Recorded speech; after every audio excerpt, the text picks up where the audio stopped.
Hiya. This is a demo setup of a Mec-Air Tufting machine. People are having many problems when the large cylinder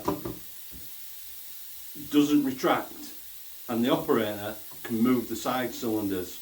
So the mattress machine cylinders are actually bending. Now with this simple valve setup, we can make sure that the operator cannot move the side cylinders to tilt until the mattress cylinders are back in place. Here we have a setup, the lever valve. So this is the mattress cylinder, it's out, it's not come back. You cannot operate the tilt cylinders, there we go, with the valve until the mattress cylinder is back in place.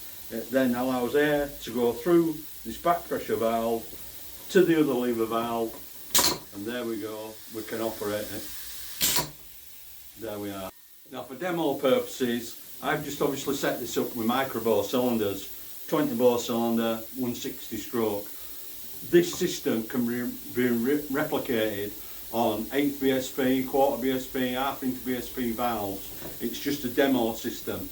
Generally, on the Tufting machines, the large cylinders are 100 bore, usually 320 to 400 stroke.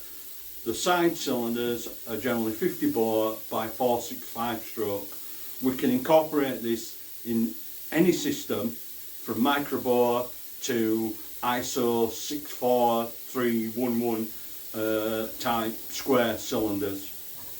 Now what we've got is we've got the 5.2 pilot spring and 5.2 pilot spring here, the toggle valve and the push button valve, and then we've got the sensor valve, which makes sure that when this cylinder's back, air comes through here to the main number one input to this, so you can actually operate the tilt cylinders. For more information, contact Colin at Mec-Air, either mecair@hotmail.co.uk or sales@mecair.co.uk.